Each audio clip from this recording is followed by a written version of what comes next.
welcome to the show. And here are your hosts, the diabolical Elite Gaming Guru, the illustrious Red Dead Panda, and the Australian stud AshtreyGaming. So let's get this party started. Shit.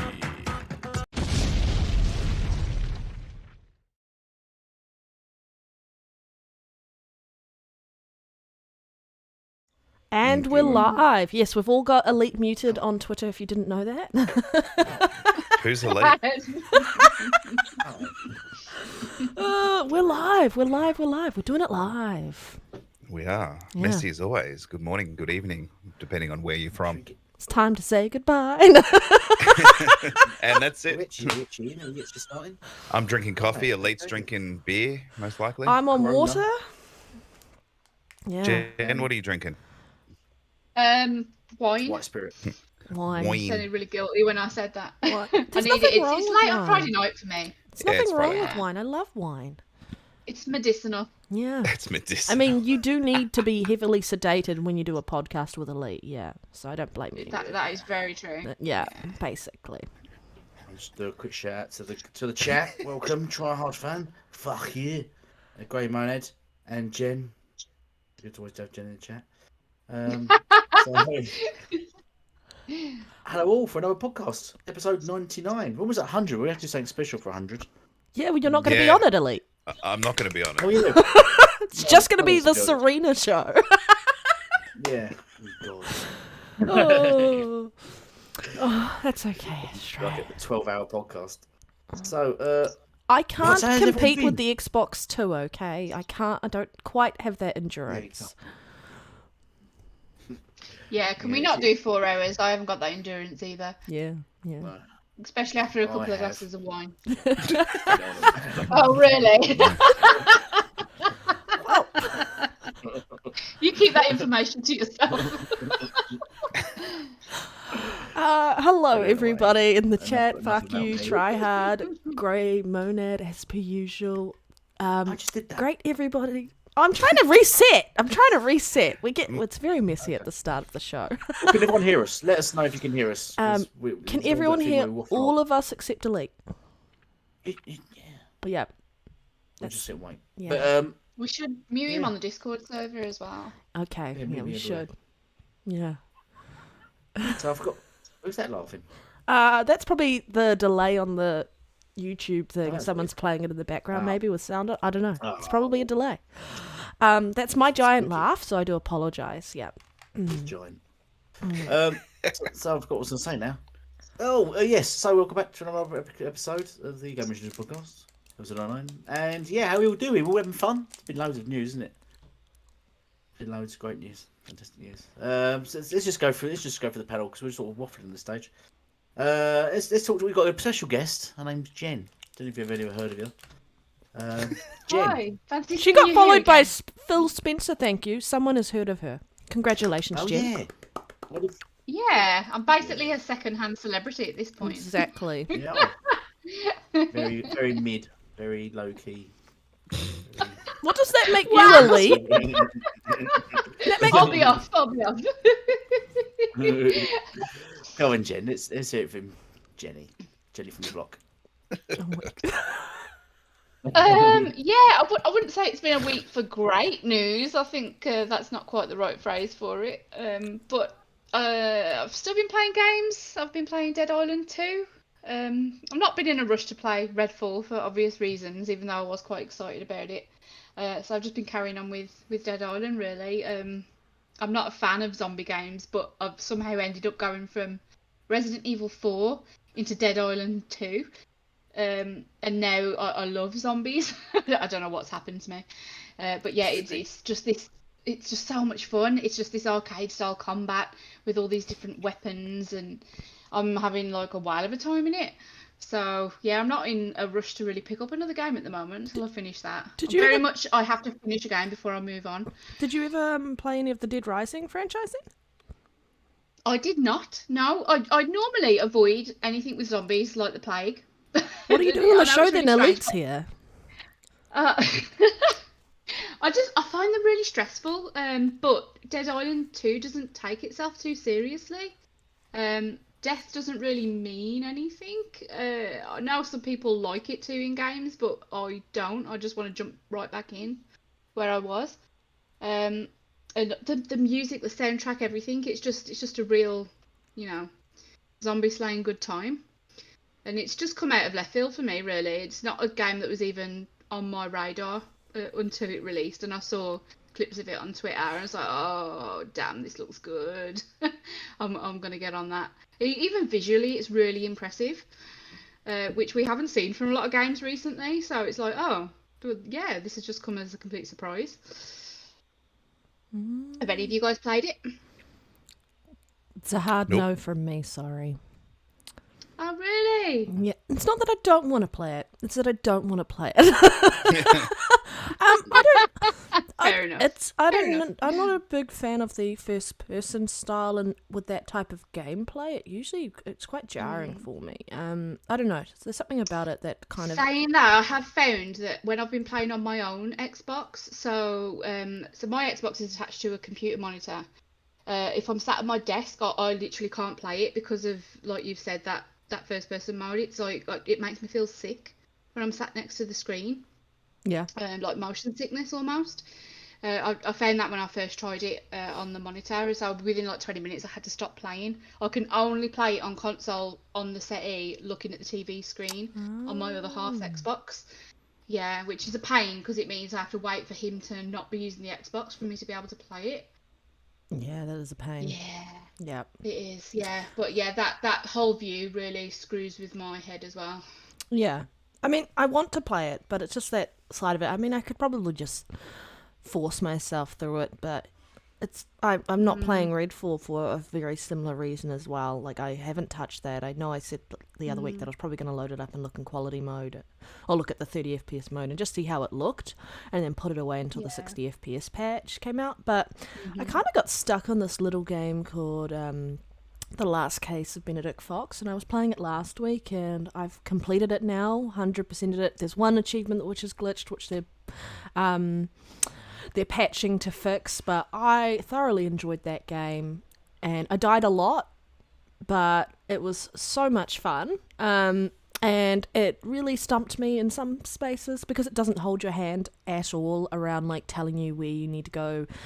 You have to figure out where everything is. And so I finished that last night, which, apologies for some of my energy levels. I am a little bit tired because I didn't get enough sleep. I wanted to finish it before I went to bed. And then I am jumping onto Ravenlock next because that literally just released like yesterday. So I am excited for that game. And Astro was saying Boba played it and he's already finished it. So I'm like, sweet.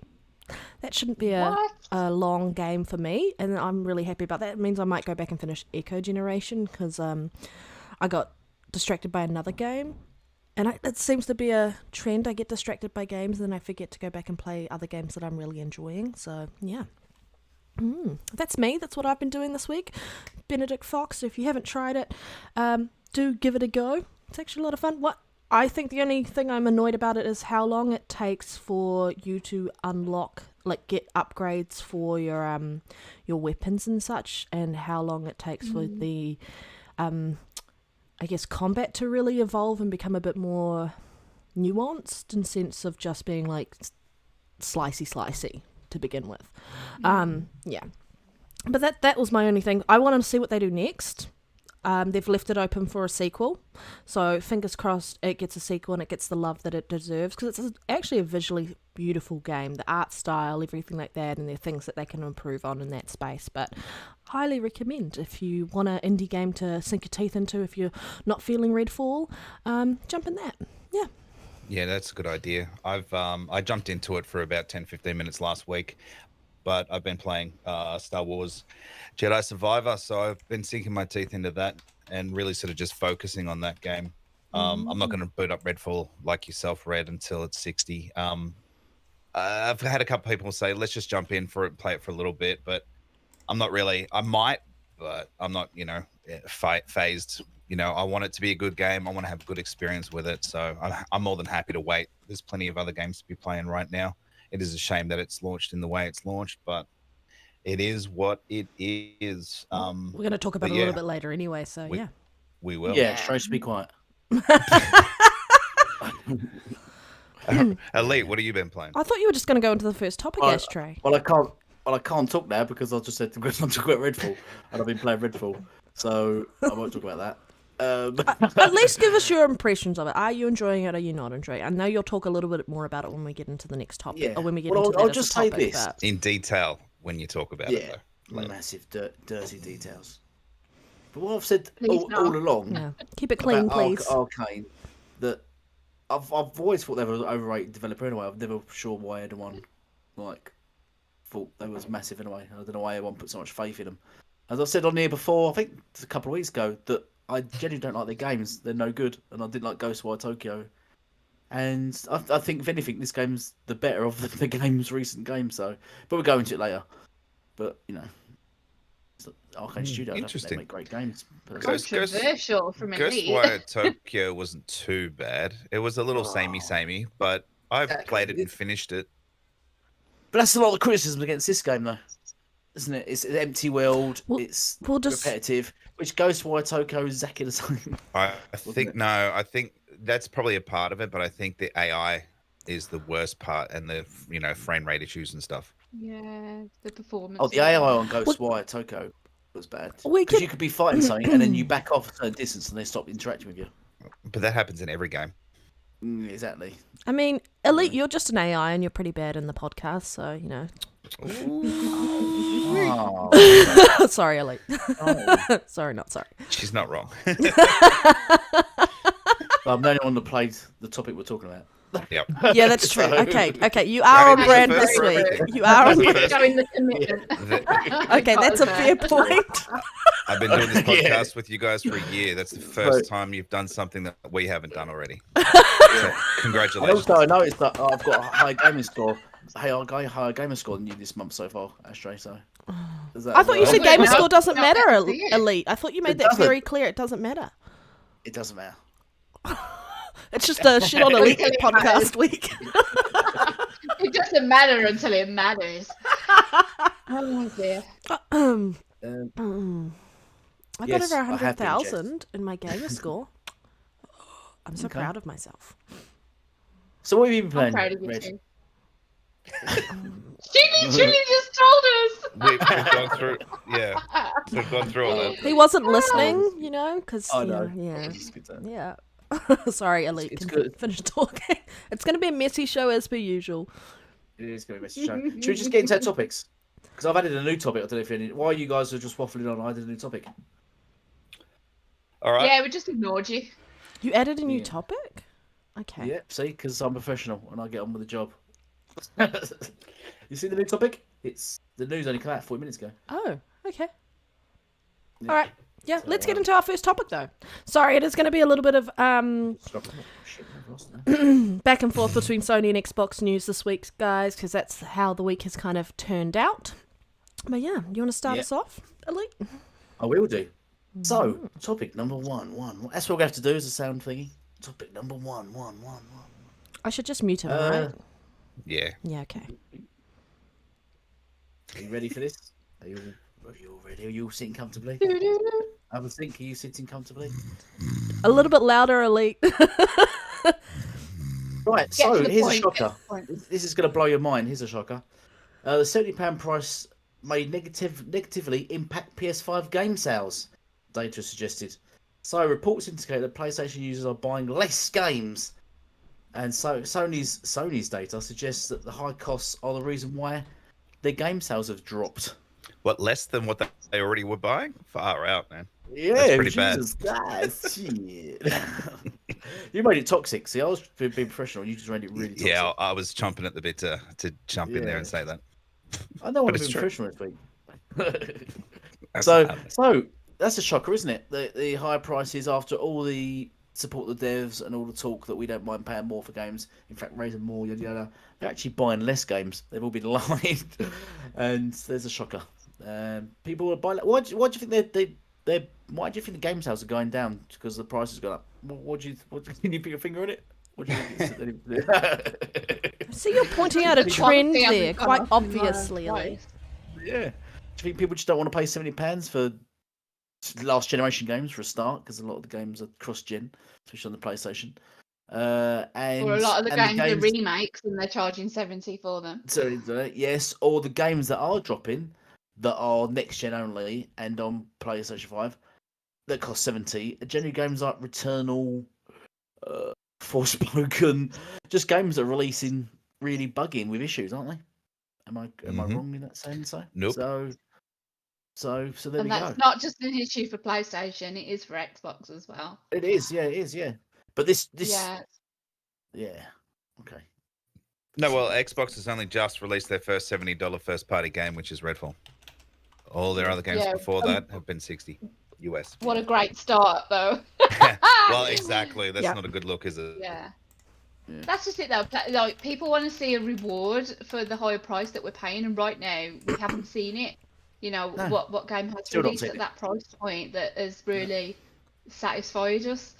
You know, they're forever releasing with issues, aren't they, nowadays, which confounds the problem of people not wanting to buy at launch. They wait till there's fixes.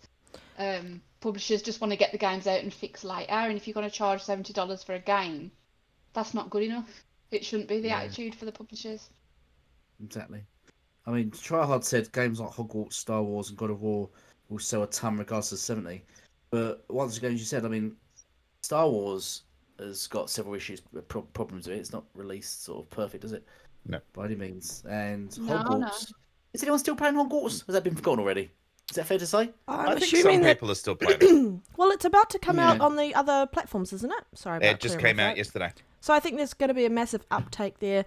I don't know about what's happening with any DLC coming out for that game, but No. yeah. I mean, it is a really good game, but it's one of those games that is a single-player, story-driven narrative game around that in an awesome world, but there's not longevity in that space at the moment because it's not one of those live games or games as a service or anything like that. So eventually, it's just going to drop off. So there's nothing wrong with the IP or anything like that, but the people who wanted to play at this point have played it. People who are waiting for a sale before they jump in are probably doing that, and people have massive backlogs.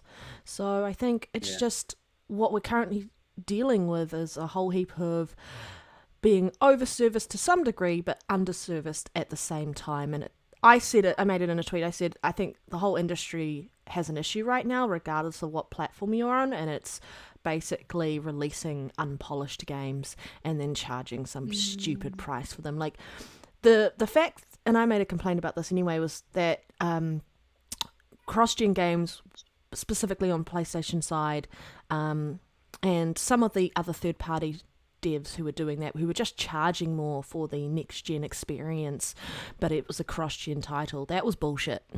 That was crap. That's rubbish. In my opinion, why the hell are you doing that? The game it's being launched on a last-gen system, and it's being launched on a current-gen system. You shouldn't be penalising people because they've chosen to upgrade to a platform early. And so they should be entitled to spend the same amount on a game, and you guys should be offering them the experience that they paid for by upgrading their hardware rather than charging them for it. It's just stupid. It is understandable that people are buying less games as a result of the increase. We're looking at a time where the economy just worldwide is kind of in the shitter. And so people are being a bit more selective on how many titles they choose to buy. And that, even though it's just a $10 price increase, that does add up over time. And, sorry. Yeah, games are going to be like low on the priority list for a lot of people, aren't they? Even us that, it's our hobby. Yeah, but like that price increase has meant that these games are making more money even with lower sales. So it's just it's not really a win-win for us as gamers, and it's also not really a win-win for the developers either. They could get more people on their titles. Word of mouth spreads that way. People play games by listening to people who are passionate about gaming, by listening to not just reviewers, because a lot of us who are hardcore aren't really paying attention to so much to specific review channels and such, because they don't seem like they're actually giving the real experience you're going to get when you play a game. When you're hearing it from actual gamers who care about the IPs, that's when you're hearing whether or not it's a buy now, wait till they patch it, or just don't touch type of game. I feel like that's a better representation, and there's not enough of that around at the moment. Yeah. Jump in, guys. There's that. I just want to dress. Big Bobba, I think you've slightly taken me out of context there, because I never said REDFALL are fantastic, and I never said PS exclusives are terrible. So I think you've taken me slightly out of context there. But yeah, anyone else got an opinion on that? What do you think? Would you pay? I mean, I've still not paid £70 for a game, so, and I probably won't. It'd have to be. I probably might put the money for possibly for Starfield, but I can't see a game that I'd pay $70 for yet. £70 for. I don't know who is like what audience are paying that for games, because like I consider myself a really enthusiastic gamer, quite passionate about playing games, and even I on principle won't pay $70 for a game. I'll just hold tight and wait. The only game that I've paid a ridiculous amount for is Diablo, because I'm really passionate about it. But that's just one game. Everything else, I'll wait. I'll go on like I don't know if you guys have got something equivalent in where you are. We've got like CD keys over here that do like cheap we've got it here as well. For games. Yeah, so you're in the same country. Just want to point that out. But yeah, even if I can get like 10 quid off a game, I'll do it. I won't pay the full price, because I don't agree with the price increase on games. I don't think that they're delivering on the quality to justify that price. So until I see a game that's, as I kept saying, it's going to be bigger, or yada yada yada. They promise so many things for £70 games.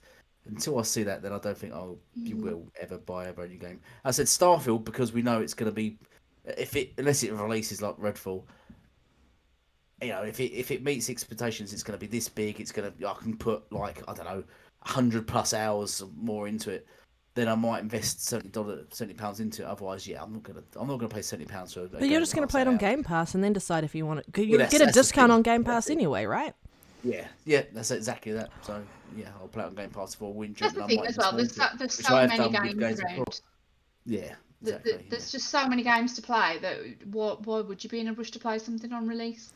Yeah, there's no point at this point of playing a game on release, because you just know that they're not ready. No.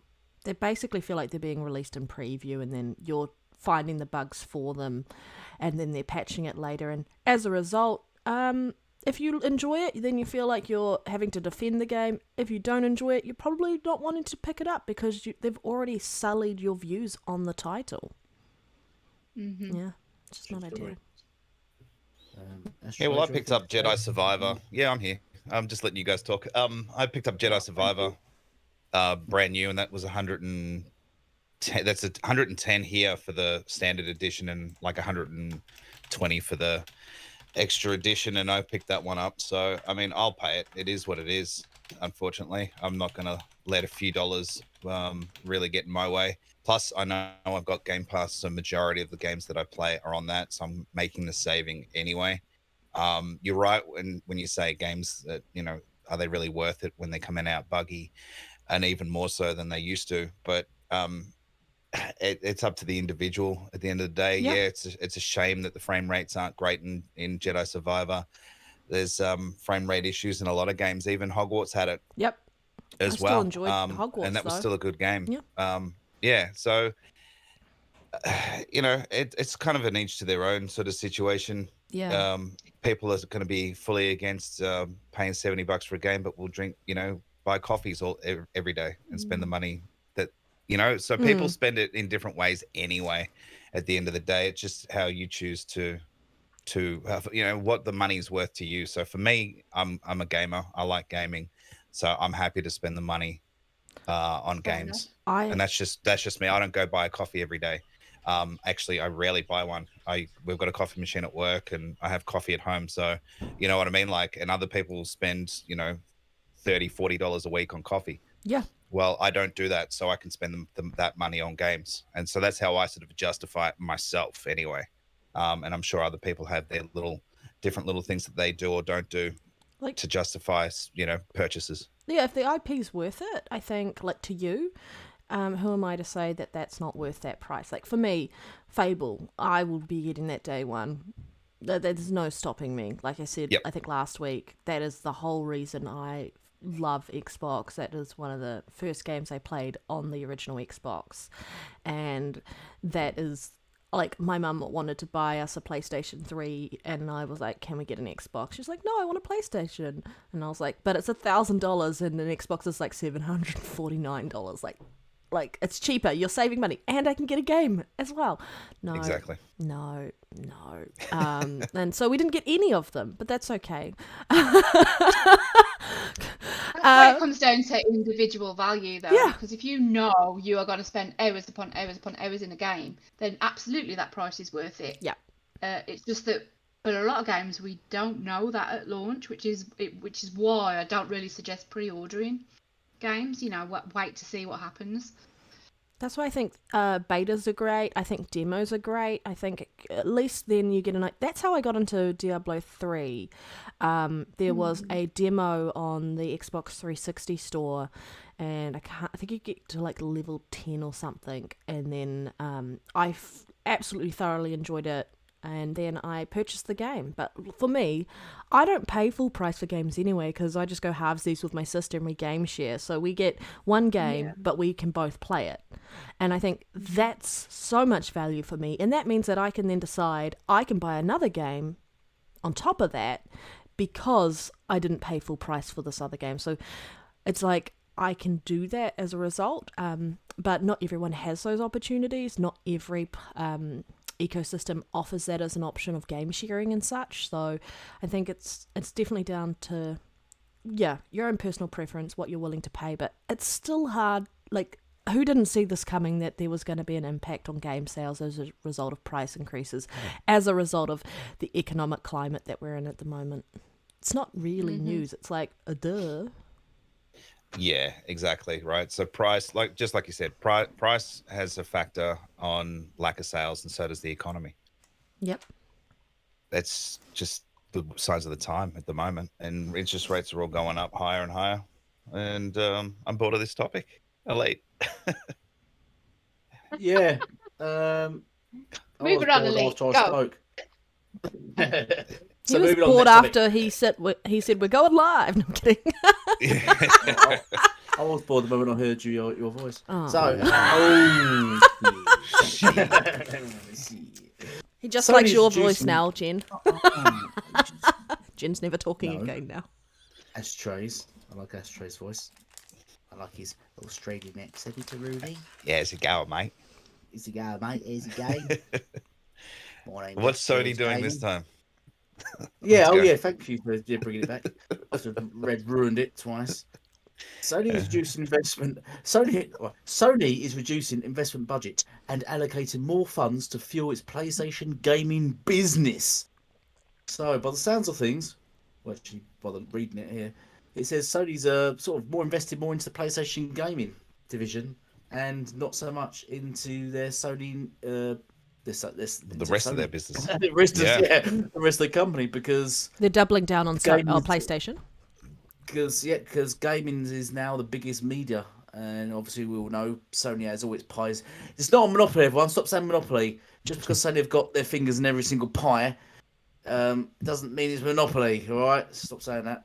Yeah, so they're reducing their money stakes in all their other monopolies, and they're focusing mainly on gaming now because it's the biggest money maker. So, firstly, how will this impact on sort of their hardware, their music, their entertainment, their White TV goods. series, yeah, their movies, their fantastic movies like Ghostbusters. The remake was just amazing, incredible.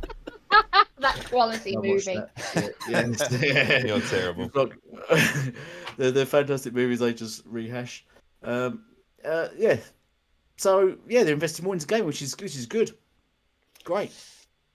But yeah, yeah, Sony wouldn't be so PlayStation wouldn't exist if it wasn't for the rest of Sony. Let's be honest here. So Yeah, but that flipped on its head because they nearly went bankrupt, and it was because the PlayStation brand kept it alive. So yeah, but yeah. putting all their eggs in one basket, seemingly, I don't know if that's a good idea.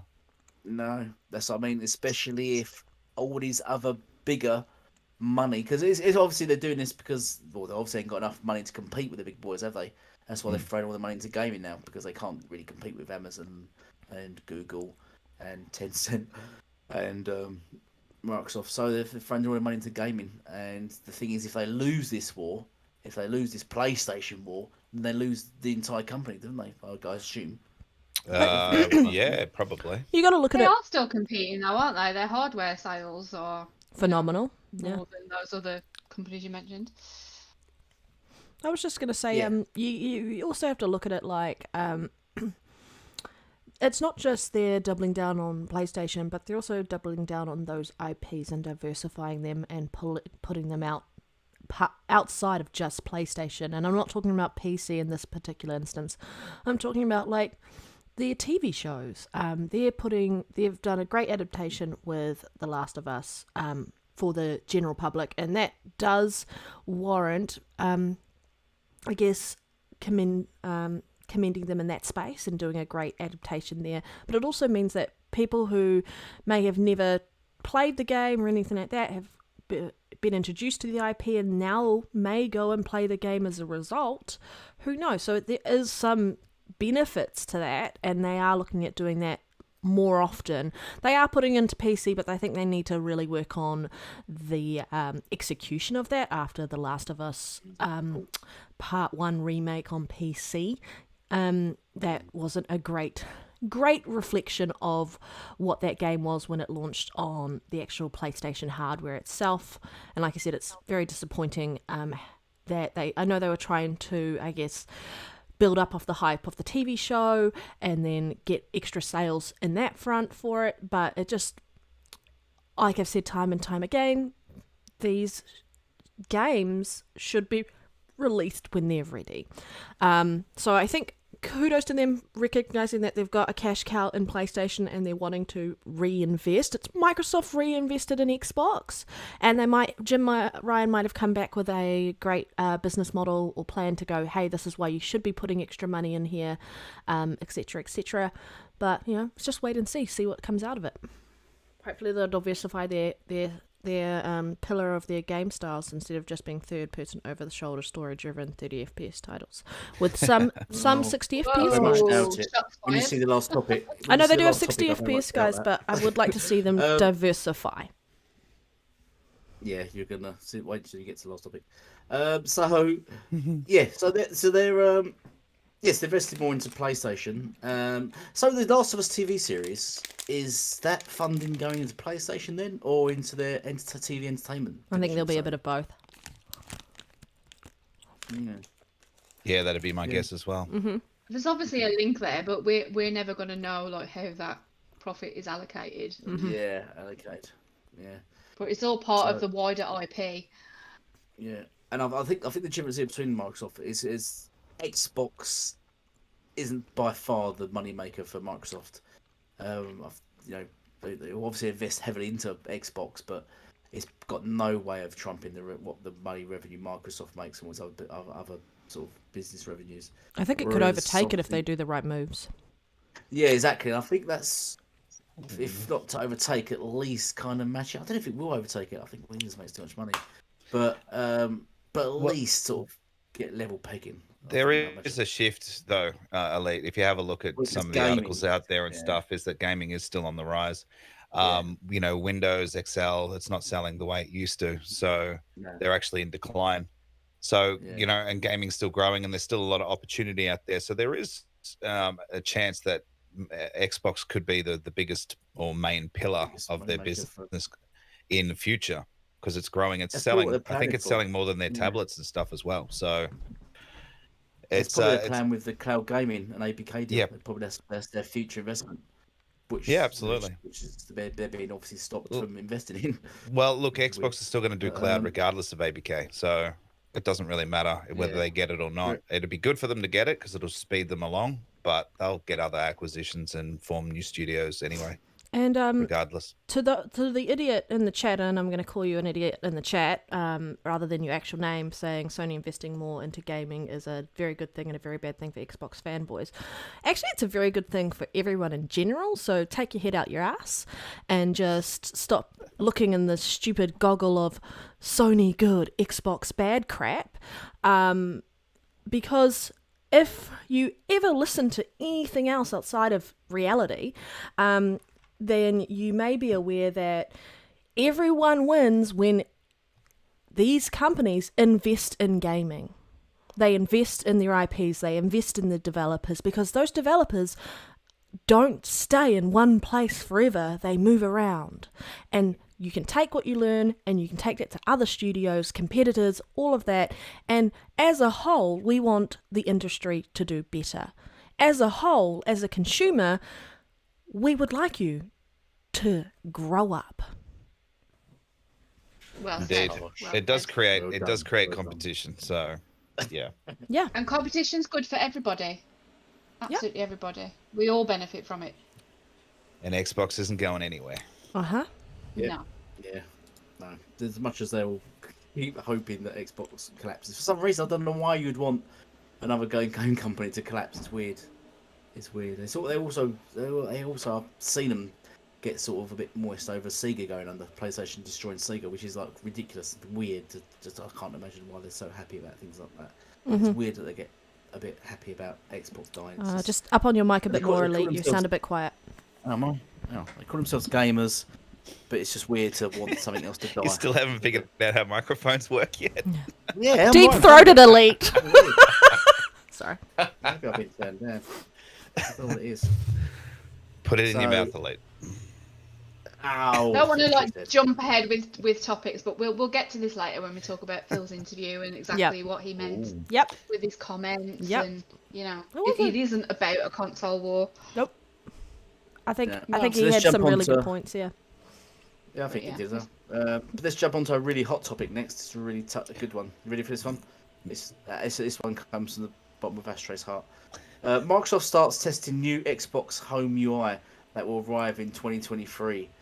The home screen is getting much needed improvements, and so I'll let you guys lead with this one. Well, Red's actually in the Alpha skipper head ring. Yep. Yeah, right. So you've actually got this already, don't you? I do.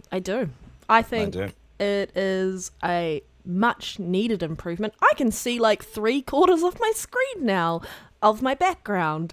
I still think there's more improvement needed in that space, but I think it's a great start, and I feel like they've kind of done a little bit where they've kind of, I feel like it was kind of similar to this before, and then they've gone back to it because of the feedback that came from the people testing it, and I'm so grateful to us having an opportunity to test this and tell Microsoft that and Xbox that we did not like what they had done with it and that they should fix it, and they've done that.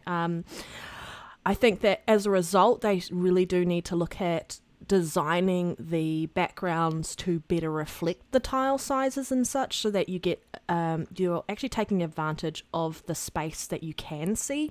And like I said, you can see 3/4 of your screen now in comparison to like maybe 1/4 or half of it. So it's a massive improvement, and it's quite. Do you think though, Red? Do you think they should still take one row of tiles out, so it's only just one instead of two, and then you could see even more of that, and then as you scroll up, it sort of just stays as one all the time? I reckon they could put one around there, or they could just make the bottom tile smaller. I know why they're there, because they really want people, like, it reminds me to go see what's recently been added in Game Pass, and to remind me to go take get my perks and all of that. But like, when you actually hover over a tile, right, all the other ones are smaller, and then you hover over them, they get bigger. And then so it adjusts based on the tile you're on. So even if they made those other tiles smaller, when you hover over it, it could just get larger at that time which you're hovering over it.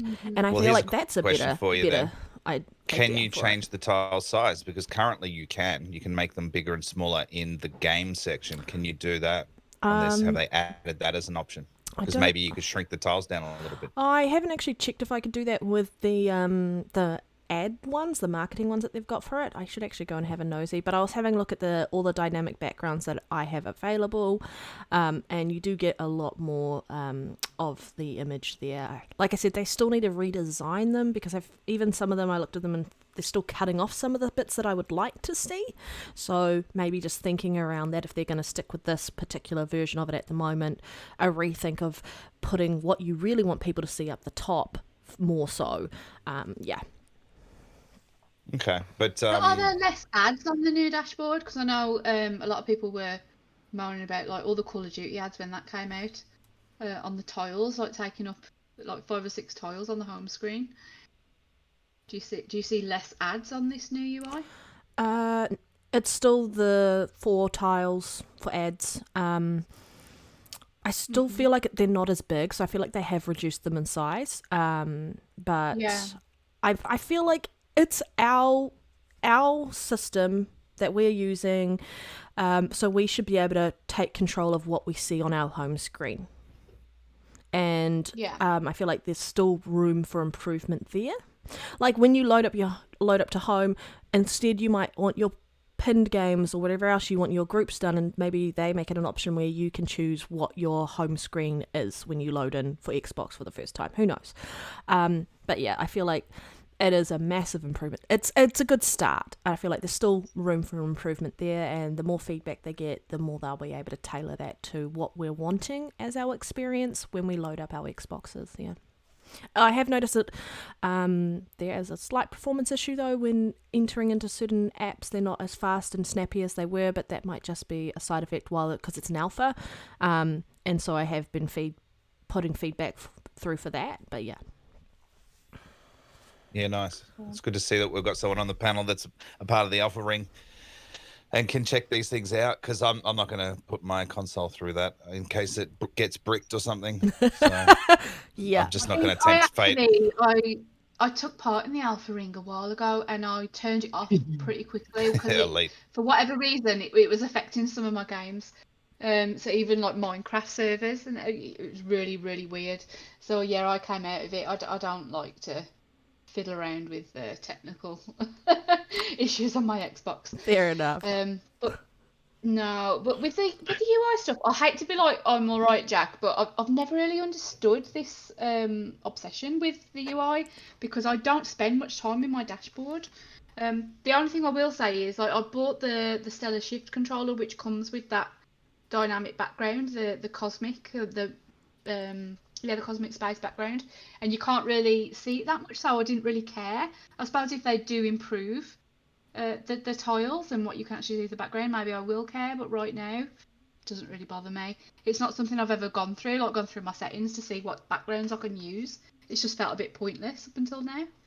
So we'll see if they've improved it so much that I'll want to go and customise my background to what I want it to look like. I think for me, like, I sometimes, those games with photo mode though, like I love Mass Effect, so I was like going into certain sections and taking screenshots so I could have it in my background. But I was like, well, where Shepard is, he's basically being cut off by the tile, so I can't get that full screen of like, and you don't get that awe and like size of how it's tiny you are in this world, and so I like to sometimes change up my backgrounds and put things up because based on what I'm playing, and I like to be reminded, oh yeah, I really enjoyed that and such. So to each their own. Every game is different, and I think they're trying to service us all as much as possible, but they're never going to make everyone happy.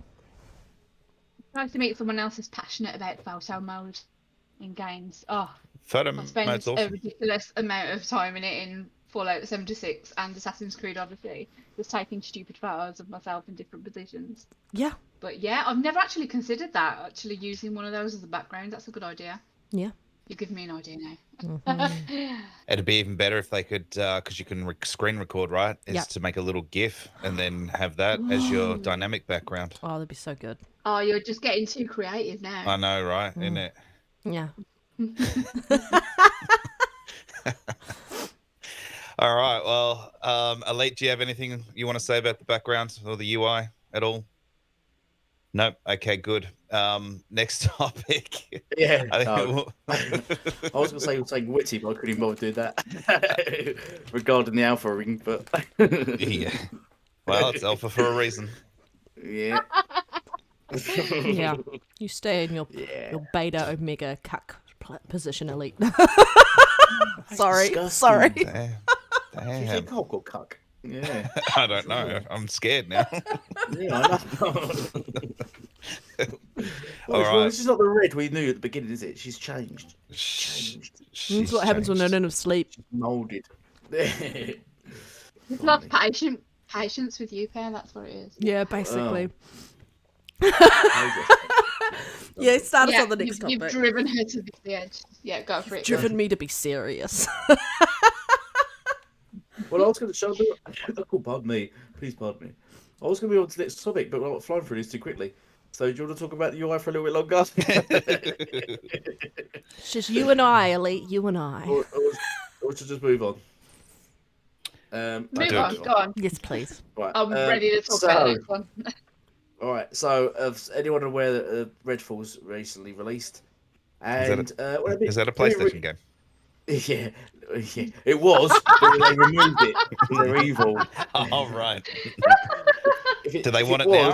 It would have been better. Yeah, do they want it there? They can have it. Well, apparently it wasn't an Xbox game. It wasn't an Xbox game either till last week, and then it suddenly become an Xbox game as soon as it released bad. But prior to that, it was an Xbox game. And We knew apparently this it's was gonna Microsoft's happen. fault We too. knew.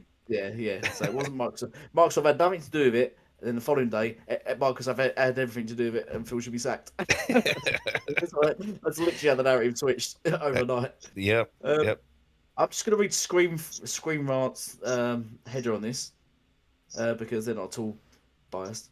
Redfall sucks. Xbox proves it doesn't deserve exclusives once again. So that's a fantastic headline, isn't it, to have as a journalist for you? To be fair, he's got it in inverted commas, so that makes him, not liable for anything. Yeah, exactly. Mm-hmm. Or Very liable clever. for a game code to review ever again. Yeah. I wonder if I don't think they even got blacklisted by Xbox. That's the other thing Xbox doesn't. No, it doesn't blacklist people that. Yeah, cause they shit. don't need to blacklist. They can be selective, and that's kind of the same thing, though. Just choosing who they give the codes out to. So and they choose to give back to nobody. It seems. The The embargo came out ended after the game launch, so that was a concern. Yeah, and that tells you everything you need to know. Yeah. But then I'm same hearing- with We Forspoken had, as well, remember? So Yeah. we had our code late as well, and a lot of people made excuses saying, "Oh, this is just how Bethesda does things. They drop it late before release." For me, it's always a bad omen. Yep. It means that there's something up with the game, and they don't want people to know until it's released and those pre-orders have gone through. And that's just my personal opinion. I'm not saying that that's the case, but from what I've seen, and history does repeat itself, generally these games that have really late embargoes, it's because they're terrible. Yeah. As I said, Forspoken had exactly the same, didn't it? Yeah, I mean, it happens from time to time, but I mean, I've heard mixed. I haven't played the game myself, but I've heard mixed, Mixed feedback. experiences from different people. That it's a very, very mixed bag, and I think that me waiting for it to be 60, I think by that time, a lot of those bugs, a lot of the AI issues that people are coming across will be fixed by then, and I'll have a great experience. And I think that'll breathe new life in it. And you know what Xbox could do is, I mean, and look, there's a lot of people out there playing it and enjoying it now. And that's fine, no problem at all. It's the ones that say there's absolutely Speaking no of issues, which, and it's the Elite ones is that are saying enjoying it's broken as hell. Yeah. So you're getting two extremes. Yeah, What was that, broken as hell. Jen? Jen said I'm And enjoying it. speaking of and which, Elite's enjoying it. well, So we've got, if we've we got start loads with to something cover on here. positive, you chat Yeah. about that. Yeah. We've got loads Yeah. to cover. on I here mean, on- I understand on here. people are still like enjoying it. My son's playing it as well with Yeah. his friends, and he doesn't know any of this what's going on Twitter and on social media. He's just having a good time. Yeah. So it'd be interesting to It's hear good from you, fun. Elite. Like, what do you think of the game? And then we can talk about Right. the other stuff. Yeah, because we've got Yeah. loads to cover. So I'll talk about having played the game, Dauntless, because you've not. So I've played the game, put a lot of time into it, and played all the arcane games so far. And I can say, I think this is the best arcane game. As we spoke on this before, haven't we? About Deathloop and most recently, didn't we? Ashtray, we were speaking about Ghostwire on a couple of other podcasts, weren't we? But So we have spoken about this Ghostwire often. isn't And arcane. even then, I was saying, even then I was saying I didn't really enjoy Ghostwire, wasn't I? I was saying that. It's not as if I've just starting to make it up now because Redfall's Xbox. I've never really enjoyed Arcade's game. I tried Prey, I tried Dishonored. I've never got into the games. One of the things about Redfall is it's been called out on is it's an empty world, it's repetitive. All their games are pretty much empty and repetitive, and that's just their style. And I find the combat mechanics pretty much the same. If you've played Deathloop or Ghostwire Tokyo, the combat mechanics are pretty much the same in this game. So don't expect anything different. So that's the thing. What I do find better in this is, I do find this game better than the others because it's much more fun. It's much more laid back. It's got a massive, nice open world where I like exploring. It reminds me kind of like, it's like playing an FPS version of State of Decay. It's very much like that because you can, when you're going around to the different, you got a massive sort of town, city, sort of world thing you can explore. You go around, you can break into houses and things like that. You can pick up all stuff like you do in State of Decay, and you take it back to your base. And you can open up other little sort of, when you can open up, so you get survivors living in them, and then they'll send you missions, and they'll talk to each other, and you get all right. It's all very like a FPS version of State of Decay. The world is empty. I don't think there's enough vampires. And the game is fairly easy for one gathering, but what I'm playing so far, so I'm pretty much just running the game, just running through it. But I'm finding the game fun, and to me, I think it's better than Ghostwire Tokyo, Deathloop, Prey, and is everyone still here? Yeah. Yeah. We're giving you the I'm time and just space. shocked. I've never heard you talk this much in my Yeah, life. I've never heard you talk for this long I've, either. I've never heard you talk so passionately about a game. Yeah. Okay. Continue. People pop into that. Right, and where was I? Yeah, go. I mean, Oh, most of no, our no, most of okay. our audience is left, but continue. Sorry, Elite Elite. is still here. So yeah, and I find the game. Yeah, I would probably give it about, because I wouldn't give a game 10 away. Wouldn't give a game 11 out of 10, which MGB was saying. Who? Ignore yeah, that. exactly. Just leave that. There's no point. The game's not out. I'll give it a 6 out of 10. But then people can say, "Oh, that's trash. That's crap." Is 6 out of 10 crap? I mean, that's No. It's better than average 5 out of above. 10. I think that's where Metacritic ruins people now. Everyone expects 9s now for Metacritic. I think Metacritic has ruined people's idea of games and how they should be by just very easily giving 9s and 10s for every single game. I would give this game a 6 out of 10, but I wouldn't call that bad. Okay, the game's playable, it's fun, but don't go into it expecting, because people are doing this as well, comparing it to things like Horizon Forbidden West and shit like that. Don't go into the game thinking that, though it probably is a lot more fun than Horizon Forbidden West. I'm just gonna... Compared to those other games, it's got 4-player co-op, it's a big open world, it's got lots of customization and weapons and stuff like that. You can customize all your weapons and all stuff. It's got far more customization than any of their other previous games, plus the 4-player co-op. But just go into it pinch full. It's easy going. It's good fun. I'll jump into it, play it for an hour or so, and then play something else. But like every time a game that releases, like if all you're getting is good games, then you're not innovating. A bad game comes along, and I'm not saying this is a bad game. I'm saying like some people enjoy it, some people don't. But like I guess it kind of resets the industry around like reviewing games and kind of goes, oh, this is what it means to have a game that I'm not enjoying. So then they can kind of use that as an example to compare it to other games that they do enjoy. If we're all just getting 80s out the road, then it kind of feels like 80 is a bit of a middle ground mediocre score, because you're not getting the games that really push the limit, and you're not getting the games that really show that these games deserve to be the scores that they are. So I think sometimes you need a bad game in our industry to remind us what the good games are. Continue with whatever else you want to say, guys. I have more to say, but I'm not saying it now. No, go for it. No, I want to hear what everyone else has said. Well, I haven't played. I haven't played the game, so I can only talk on what I've Heard. read, seen, and heard from people that I trust. And like I said before, it's sort of it's mixed. It's not bad. It's not great. It's just mixed. And there's obviously issues that need to be looked at. I mean, Elite, how are you finding the AI when reacting to you? Because I've seen videos and I've heard that it's not that responsive. You could jack it all the way up to the hardest difficulty, and it'll be a bit better. Yeah, as I did say, the AI is easy. There's not enough of them, and they are easy. You can dodge. The vampires are better than the humans. The humans are bad. The humans are really bad. The vampires are a bit better. They do move quick, and they got this sort of shift thing where you can be shooting them, and they just sort of phase to the side and phase about you and phase around you, which makes them a lot harder.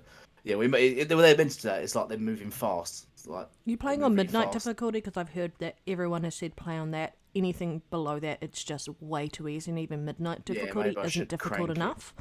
Yeah. Yeah, I probably should just crank out then, because it is easy. You can just run through it. And so how do you find the actual gameplay mechanics, the shooting, aiming? It's exactly like Deathloop, Ghostwire Tokyo. It's not great at all. And I'll just put on the par of all those other games. I don't find any of those games. As I said, like, Boba Fett, I said he's never liked Arcane. I've never liked Arcane myself. And I put the mechanics and everything about the same as all those other games.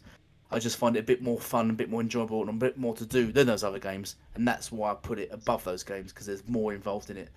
Mechanic-wise, everything else-wise, exact same. Even the graphics is more or less the same as those other games. Like, Ghostwire Tokyo and that. The graphics ain't as great. Yeah. What did Tryhard say? Tryhard said something. I thought Dishonored was pretty okay, but I didn't like it that much. Yeah, Dishonored's another game. I just found it very bland. Dishonored. Their games are very. I don't know why. People are expecting so much. I don't know why they're jumping on this game. They're saying this game's empty. I've not played an arcane world where I feel like it's buzzing with sort of life. They're all dead. You just get the AI and that's it. You get the enemies and that's it in all their games. I've never played a game where it's like a bustling city of stuff. It's more because of what REDFALL represents to the Xbox community. This is their first party $70 game for one. Would you say this game is worth $70? No, I probably wouldn't know. If you didn't have it in Game Pass, would you pay for it? No. But then the flip side to that is that then I don't think any game's 70, as we said earlier, and I don't true, yeah. So that goes back to that, wouldn't it? If this was, I don't know, if this was Riding Through West released and it was 70, I wouldn't buy that either. That's my, but if it was in Game Pass, I'd play it. So it's it's hard to judge. I do think the outrage has gone too far now. Like at first, I was too far. The day it come out. Yeah, like I thought, I actually thought it was hilarious at the time, especially with like the 17-point achievements and stuff. It was like, oh my god, there's just so many things wrong with this game. And I can't talk on my personal experience with it because I haven't played it. And I'm the kind of person that I really love bad games. So Fallout 76, I absolutely adored that on release with its bugs. Even if it crashed when you went into the nuke zone, I had an absolute ball with that game. But the point is that they're charging $70 for this game, and we wanted to see a quality title from Xbox, and this was meant to be it, and we didn't get it, and that's where people are criticising Xbox over it. Yeah.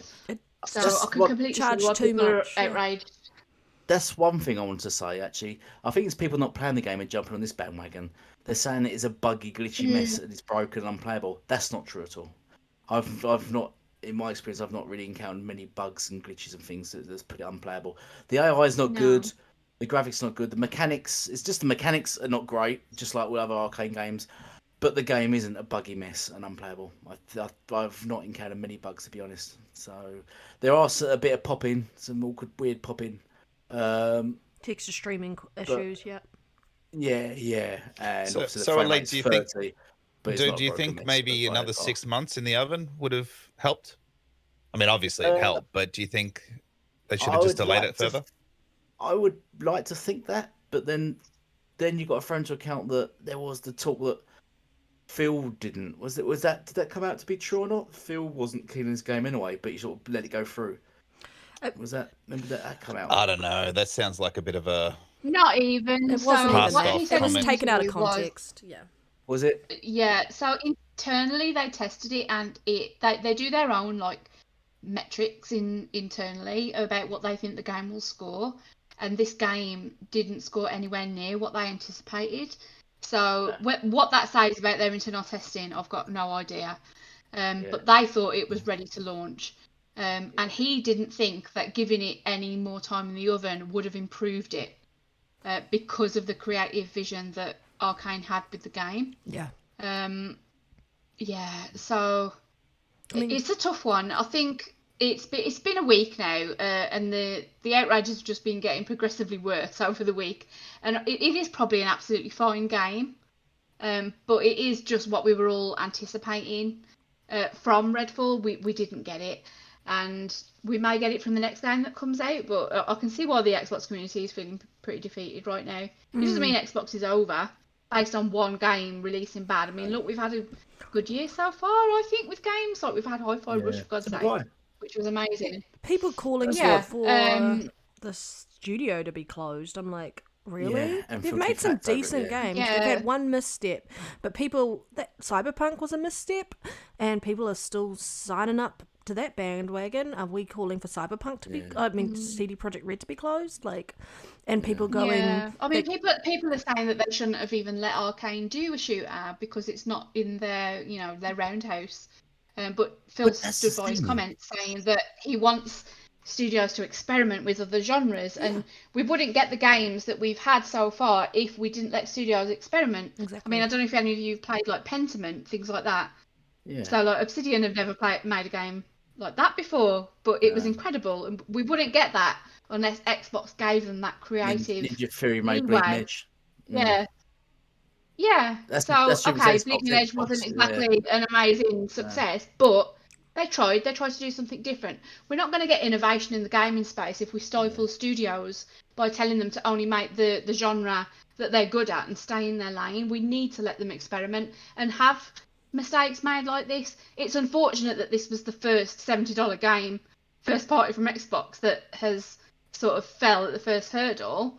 But it happens, they'll move on from this, and I think they'll make bigger and better games. I mean, that interview that came out, one of the interviewers was talking about how, like, it's always a risk when you start a game that is a brand new IP and you release it. There's always a chance it's not going to succeed, but you learn from it, and then you take that with you into your next game. And if they're not willing to take risks on new IP, then our industry becomes stagnant, and you just get sequel after sequel after sequel. Then people complain about milking franchises and all of that, and then people want new experiences. It's like, well, do you want new experiences? Because every time we try and do a new experience, you just bag us. I think this is a great learning opportunity. Phil came out and said, like, he's very disappointed. He was talking about how the integration of Microsoft and Xbox helping these studios, they did a good job with Starfield, jumping in to support Starfield by offering support with the teams and such, but they didn't do a great job with Redfall, and to the point where they said, like, they've got Coalition jumping in and helping, they've got Rare coming in and helping offer support around UE4 because they have experience within their own teams, and so they've got those groups of people going in to help Arcane with this. But they said they should have involved them earlier, because they said they should the game plan for setting out the process of getting 60 FPS should have started last fall. Last autumn. Yeah, last fall. up there, which would have been our spring. And then we would have got a 60 FPS mode for launch. But they were slow off the ball there, and so there's learning to take away from that in each aspect. And I appreciate him coming out and being honest about their shortcomings. And he doesn't look happy at the moment. He's getting all this information coming back to him. He's going back to, why did we not do this? Why did we not do this? Where can we improve? And so there's a lot of learnings to there. And then a question was asked, like, can we expect clear messaging around 60 FPS and 30 FPS for Starfield when we get to see Starfield in June? And he said yes. He said, so there'll be clear messaging there. And he, like, I just think it's just disappointing that it launched in the state it launched, because I know that there are people who wanted to play the game that are refusing not to play the game because it doesn't have 60 FPS like myself. And Phil did say, like, yeah, there's a point where is more time going to make it any better, or is this the core part of the game and can we do anything to change that? And in this situation, they can't. If they put more time in, it might have been a bit more polished and less buggy when it launched, but I still think the core game is what you would have got day one that you're getting now. The only thing I'll say is, like, hearing about what they're talking about the AI, that's a bit disappointing. The difficulty settings are a bit disappointing. Hearing about the dead zones on the controller for shooting, no. I would like a game that feels like I'm playing, like, what was it, Back 4 Blood. I enjoyed the shooting in that. That felt snappy and fun and all of that, and that was a 4-player co-op option for that game. So I feel like there's lots of things there. So disappointed that this is the state that this game launched in. It's very hard to go, yay, we finally feel like the floodgates are opening for Xbox, and then this is the first game that launches. I really feel like misstep on the pricing. Yeah, not great. I'm gutted because I feel like there aren't enough vampire games out there. And I was really hyped for this game. I was ready to play it on day one. But then when I saw the reviews coming out, I thought, yeah, I'll give it a bit of time. And I'll still play it, and I'll probably still enjoy it, in all fairness. But I'm not in a rush to put down the games that I'm playing now to pick it up because of all the issues with it. No. Yeah, it is really unfortunate that it's happened this way. I would love to know, considering it was already delayed, what state it was in last year because it was meant to come out last year. I think it was and polished they delayed and buggy. it into 2023. And I think they were also... so I'd love to know what they've done in that time to improve it. Like, what state was it originally in if this is the end product? Yeah, maybe they were looking at potentially whether or not they would have time to, move it to UE5, and then we're like, no, we're not going to have time. So there was a whole heap of changes around what the teams are doing and realigning them back into getting this game ready for launch. And so they're like, well, we need to delay it. Who knows? It just seems like I agree. Like, we don't know what the delay was about, and it kind of worrying about what state the game was in last year. If they were intending to launch it last year, what would we have gotten last year? Not much. Yeah. I mean, really. Go, Elite. I just want to touch on what Child said. Where he said, where is it? It's scrolled up. His PlayStation had a year-long drought and came out with only Keener and Spoken. I'd be pretty upset, but I wasn't that. It looks bad coming after Halo Infinite having issues and disappointing the community. And I just want to cover on what this said in this rant and what Destin said as well. They said there's been a long drought when it comes to quality Xbox exclusives and the disastrous launch of Redfall. And then Destin sort of kind of said something along the same lines. He said, has PlayStation ever released a game, first-party game with any issues in it? Which I responded to. So firstly, I'm not sure where this drought's coming. This why 2022 first-party titles. This expectation that all Xbox games have issues when that's not true at all whatsoever. I don't know where this keeps coming from. Or the low scores. They just said, all Xbox games release low scores. We've had basically Redfall that's released and it's got it's at 60, 61 now, is it, or something like that. But they're completely dismissing Hi-Fi Rush, which rated 88 or something like that, and was completely faultless, wasn't it? No issues. But they seem to brush that one under the carpet because it doesn't suit a narrative. Redfall comes out, leap on it.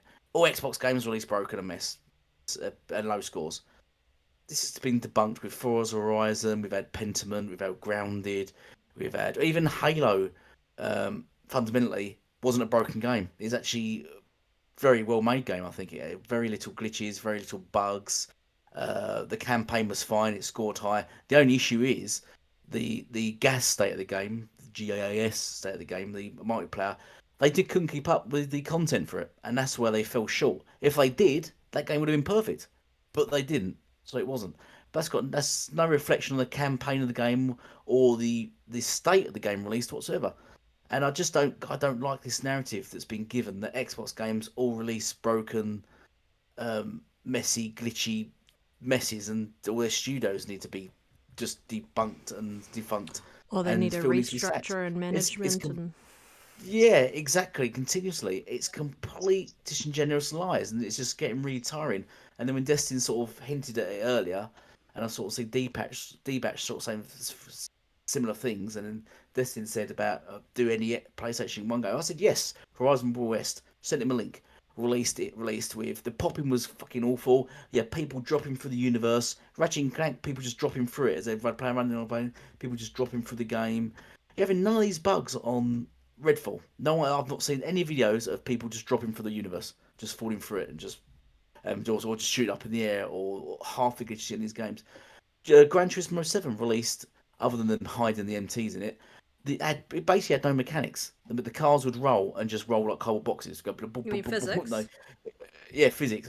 Terrible physics, and which they patched. And everyone's going, yeah, but they patched them in later. But then why is that an excuse? Yeah, but Sony can patch them in later and it's okay. Where Redfall, it needs a release fix. It needs to release perfect. I just think it's a horrible narrative that the media and a lot of people jumping onto, just sort of, I don't know, all kind of a sort of is it a hate wagon or is it a clout wagon? I don't know what it is, but it's getting both. very tiring. It's both. Yeah, and it's just very ignorant. Have an opinion on something, but I just don't like this. Just the way they just forget everything else, all the good that Xbox is doing, and the good, great games they're doing, like Hi-Fi Rush, Pentiment, Grounded, Forza Horizon, Halo. It's just irritating. It's irritating to see. I think I posted on thing a whole bunch of games. It's like when they say Game Pass fodder. I listed a whole list of Game Pass games, Day One and Game Pass, that are all 80+ rated, all 80+ rated. Mm-hmm. You'd never get a reply to that. They just go quiet, silent, and then they carry on the same narrative that Game Pass, all the games on it are trash, and the same as Xbox. And it's just getting boring. And I'd love to have one of them people here talk to them directly. So Xbox only released broken games. Give examples. Go. It's just it just winds me up. But go on, I think people are just waiting for those AAA titles. They really want those. They know that Xbox are capable of delivering them, but so far we're still waiting. Starfield might be that title for us, but whether it is or whether it isn't, if you want those titles, if you want to go and play your God of Wars and Horizons, go and do it on PlayStation. Just get that console. It shouldn't mean that you go and sell your Xbox console in a fit of rage. Like some tweets I've seen this week have been hilarious. Personally, I play Xbox because I enjoy the ecosystem. I like the fact that I can play on PC, I can play on my phone, I can play on the console, pick up my game wherever I'm going, and I don't have to pay extra for that privilege. I don't have to pay extra for cloud saves. That's what appeals to me. I don't care really if they're releasing AAA titles, and I know that matters to some people, and that's absolutely fine. But in that case, just play on PlayStation. just buy another console. It's not a big deal. Play everywhere. And who are we to kind of jump in and go, just because you're enjoying the game and it's not up to my level of standards, I'm going to rain on your parade and go, you shouldn't be enjoying this game. You should be as angry and upset about the title as I am, because that sort of mentality is why we have console warring issues in the first place, guys. It is, and it's extremely toxic. Yeah. If you're enjoying a game, it doesn't matter what its Metacritic score is. If you're enjoying it, you're enjoying it. Don't listen to anybody else telling you that you shouldn't be. Yeah, you can demand better yourself because you want better, but you can't just turn around and trash on other people's enjoyments of games because of it. Yes, they can all demand better. They can all go, yeah, I really enjoy the game and I think there are improvements to be made and so on and so forth, but that's them as a gamer. They might not be as invested as you are as an individual about gaming. And so I think it's just a bit of a sense check around, are you just super angry and are wanting to take it out on everyone else who's enjoying the game, or are you keeping it in perspective and going, okay, this needs to be aimed at the people who need to hear it, which is the developers, which is the publishers in this space, and don't take it out on people who are actually enjoying a game, because gaming is about fun, and if you've forgotten how to have fun in gaming, then what are you doing? And as this hardcore gamers, like you said, your son isn't aware of what's going on with Redfall. He's not hardcore, casual, basically. or just younger generation, like in the sense of they don't really pay in heedance into any of this stuff and all the infighting happening with people. And the casual audience is where the majority of the income comes from. Yeah. You know, those people aren't on the socials. They'll just buy whatever's going on the dashboard. Yeah. What's available on Game Pass. He is having a while of a time with his friends. He doesn't know any of this. Mm-hmm. It's just important to us guys. You know, we're a very, very tiny minority of the gaming community. Like, And that's exactly what people on Twitter are forgetting. They're only thinking about themselves. Yep. Me. I want. I need. I want. It's not good enough. Blah blah blah blah blah. And we're all to blame for that to a degree. But, I do it sometimes you're right, too. the Yeah. casual. Yeah. But the casual market don't have a clue and are unfazed by it, and they don't know any different. And they're the bigger chunk. We're only 5% of the gaming market, the hardcores. Yeah. It's not much. I don't think the game was should have launched in that state. I don't think it was good enough that it launched in that state. Mm-hmm. I don't think the game should have launched without a 60 FPS mode. I made it very clear the other week when it came out that it didn't have a 60 FPS mode. But I knew that people were still going to play at 30 because they don't care about FPS. Not everyone does. And so I'm not going to stand in their way and go, okay, well, you know, they should definitely delay it because there are some people who want to play the game. I do think it should have been maybe delayed just for polishing reasons around some bugs. But that's about and all the it. All the marketing materials had it in 60 FPS as Yeah. well, which is important because that is misleading the audience. 100%. And they absolutely deserve criticism for that. That is pretty bad. And I like how Phil's called that out. And I want to see actions, not just words, in that respect. I think it's now Microsoft have done all this thing saying words. It's about your actions now, and you really need to live by those words. He said the way that they talked about how their plan was 60 FPS for this generation, and they couldn't deliver on that. He was outright Paris said something about you didn't quite deliver on the 12-month time frame for these games launching. He's like, no, we didn't. It's not that we didn't quite deliver. We didn't deliver. And he just outright said we didn't deliver. And I feel like some of us were being a bit more gentler on that side, like myself. I was like, well, you know, didn't act. It said targeting, and I just like that he was just calling it as it is, and just saying like we didn't deliver and that's on us, and he's disappointed, and so on and so forth. I did like what he said about how they're not trying to compete with PlayStation and Nintendo on the console side of things. Years ago. He said it in his recent interview, and the reason why he said that is he said that they kind of missed out where they should have really been run in charge in last generation, where people started moving towards digital, and so they're already invested in those ecosystems. And it's like, even if Starfield was this amazing game, it's not going to be enough to convince people to 100% move from the ecosystem they're already invested in across to to Xbox, because people have their digital game library, and that's what's keeping them on that platform that they're on. People who are saying like you're gonna all see Xbox gamers selling their Xboxes when Spider-Man 2 launches. No, you're not, because their digital library is with Xbox. They might get a PlayStation to play it, but the majority of how they've chosen to play up until this point has been on Xbox. It's the same with PlayStation gamers as well. They might get an Xbox to play secondary, but they choose to predominantly play on PlayStation. And so it's very hard to change that when you've got people heavily invested in those ecosystems based on where their games are, where they've invested all that money. And so I thought that was a really good call out for him to kind of talk about why that's going to be hard for them to kind of come out of third place because of what's happened specifically in last gen. But that's why they're looking at different ways to engage with gamers. Their cloud, you've got PC, you've got mobile, you've got your console gamers, and that's how they're wanting to do it. Offering games anywhere to people who want to play them on that ecosystem, if you want to play that way. I'm actually shocked. Go on. Sorry, go on, Jen. Go on, Jen. You're on the report. I was going to say, they don't need to come out of third place. This rhetoric is just exhausting to me. Yep. They are still making money. All these companies are making money.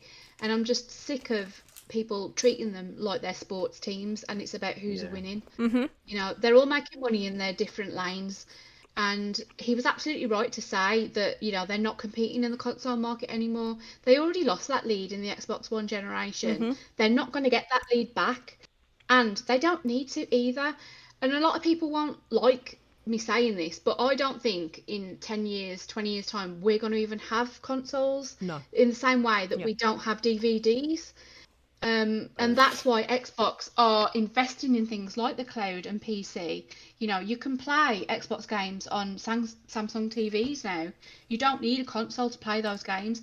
And that's what is going to make the money for them, getting subscribers to Game Pass to play games on any platform, not just console.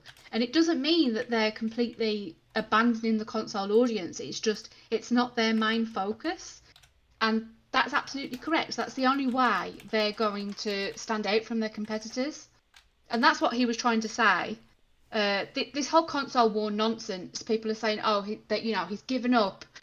But they're not in that race. It's not a console war. We're not warring over what plastic box is sat underneath your TV set. It's not about that. It's about playing games where you enjoy them.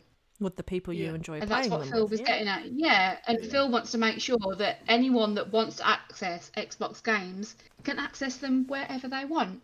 And that's, again, why I like Xbox. I like that message. Yeah, it's a completely different market. Jim, this I don't get why Phil's being sort of called out by the media and a certain fan base and that, and being the called, buck like, stops with him because he's head of Xbox, and so this all reflects on him, and I think it's good that he's calling it out. Like, he's come out to get in front of it as much as he can. You'd never see that from the opposition. You would never see Jim stand up and take blame for, like... But Phil's always doing it, and he gets sort of destroyed for it, reprimanded for it every time he comes out, and he's honest about gaming and about business. He's honest about Microsoft. He's always been honest about it. He just comes out and says, this is how it is. And he's sort of like, everyone, they all just hate on him for it.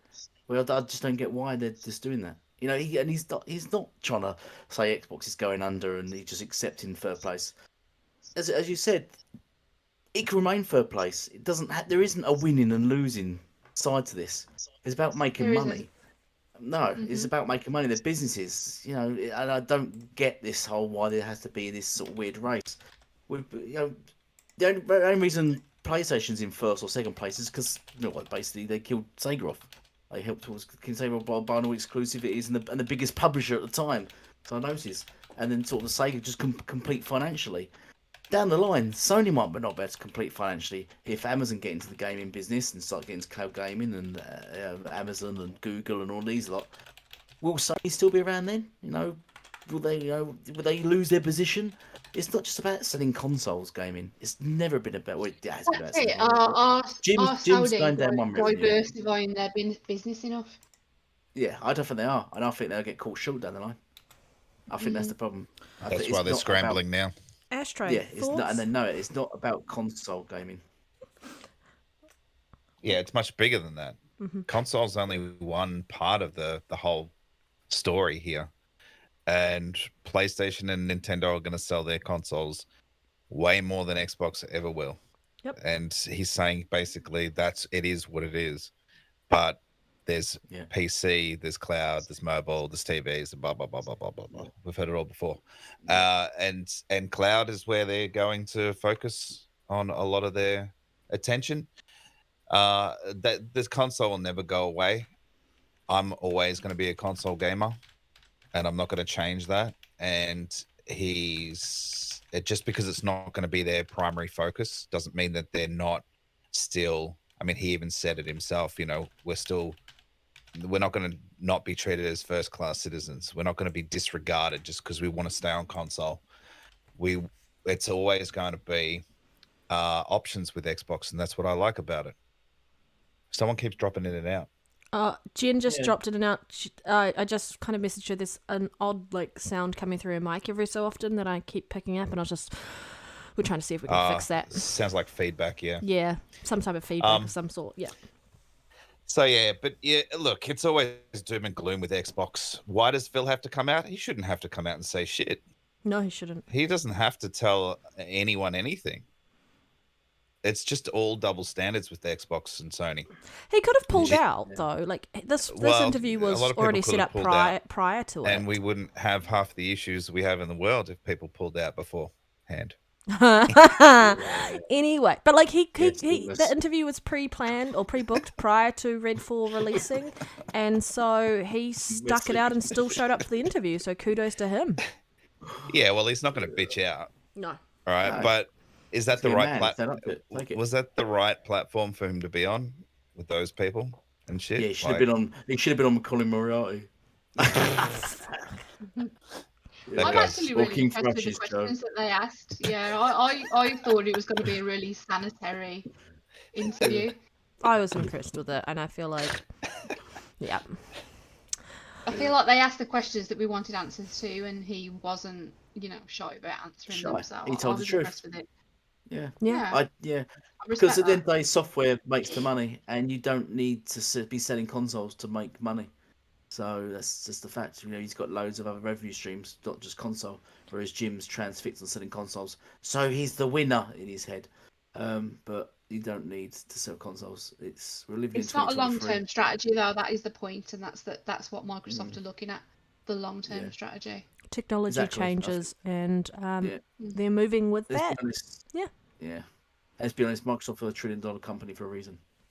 So they obviously, I think they're quite good at business. But they know sort of Yeah, what of they're doing. course. Yeah, they've got a lot of experience there. People were second guessing them all the time. They don't know what they're doing. But yeah. No, I think Xbox that's and the for Xbox forecasting. brand was shunned as soon as they entered the market 20 years ago. Exactly. Because And of- no one ever wanted them there. because of them and- being and- associated with Microsoft. Absolutely. That's it. Bill Gates, Yeah. and Microsoft. They was losing from day one, and Yeah. media hates them for that. Hates them for just being Microsoft. That's it. Nothing Yep. more. Yep. So and Exactly. I've always said in my videos years ago that they'd be hard pressed to take the PlayStation mindshare because of who Sony are. Because Sony are beloved by everyone for whatever reason. Mm. Don't know. Because they made yeah. CD players back in the Yeah, day. because the Walkman and things like that. That's it. And people have grown up with Sony for the music, the TV, the Walkman. They And made the mini PlayStation disc, now. which was amazing. Yeah, and their consoles are in more countries. They got the Japanese market, which Xbox can never compete in ever. It will never win it. So I don't know why there's that whole rhetoric as well. Like, oh, the Xbox have lost again in Japan. Never going to win it. It's just it cannot, and they're never going to win. Call of Duty won't even change that, and Phil said that, and he's right about that. Jim's trying to say otherwise. Oh, we'll lose everyone to Xbox. If they get Call of Duty, he's lying through his teeth. He knows they won't, and that's just how it is. And Xbox read the room 10 years ago, so put in plan to make more money from elsewhere, and that's what they're doing. They're pushing that plan forward. Cloud gaming, and they've got other revenue streams, and you said people have to just deal with that. Console gaming is not the be all end all. Being first of console sales isn't necessarily the winner. I'm afraid. Sorry. No. So it is. Oh, Dalton's returned with another account. I just blocked it now. Yeah. I don't care. I mean, unless he wants me to fly all the way to the US and track him down, Yeah. he might want to stay away. Don't even mention his name. He's not worth it. Anyway, moving on. Should we do our last topic then? Or Yeah, 'cause you just said that this just came up, on right? Twitter Just came out, right? Breaking Yeah. news. 40 minutes ago. Well, probably a bit longer now. Yeah. But when I posted it, it was only 40 minutes old. So, let's go into this, because this is sort of cover what Tryhard said earlier as well, and what you was hitting on, which was why I mentioned it. So Sony is shutting down another first-party studio. Pixel Opus, the studio behind Concrete Genie, is closing down. So they recently, 40 minutes ago, they said, yes, sorry, they made games like Concrete Genie and Entwined. They're shutting shop. Sony is shutting support on them, and it's goodbye, everyone. Thank you for everything. So that's another Sony studio closed, I think, in a month. I'm pretty sure they closed the studio about a month ago, didn't they? What was the other studio they closed recently? Square Enix Okay, closed so a Retro- studio. They reabsorbed Luminous Studios, Yeah. which is not Yeah. PlayStation, but No, I don't know. Did there was PlayStation that, close sure. another studio? Their Dreams closed, didn't it? Dreams, yeah. Yeah, that's true. But it's like, Yeah, there's that one. it's sadly though, the thing is like when you've got more experimental studios, that do offer those out-of-the-box experiences or those indie-style games, they're the first to go on the chopping block when you're looking at these companies reevaluating and cutting costs. They're going to stick with the tried and true and tested things that are going to make them money rather than invest or double down in those other games that most likely aren't really going to hit the mark. But I think PlayStation also has something to answer in that respect, because they've kind of just set themselves up for not supporting indie games as much as they did in the beginning of the PS4 generation. Their big refocus was, hey, we're going to focus on those bigger experiences, but those bigger experiences are not what is driving the industry forward. Indie games are driving the industry forward. Out-of-the-box thinking is driving that. You wouldn't have Fortnite if it wasn't for PUBG coming up with a new style of gameplay. Mm-hmm. As a result, and that wasn't a big AAA studio making that. They ripped that off another game though as well. There you go. Was that game that was ripped off? Was that a AAA game though that was ripped off? Nah, exactly. I don't think so. No, but yeah, sad to see though. People calling out Arcane to be closed. No, you never want to see developers get closed. Thoughts, guys? Jen? No? It's it is sad news. I mean, it says here they've only got like 14 employees at that studio. It's probably similar numbers really to the studio that made Vampire Survivors. Yeah. In terms of size, and look at what they did and what they achieved. And you want all studios to be able to achieve that kind of success. Mm-hmm. So it's a shame these guys weren't able to do that.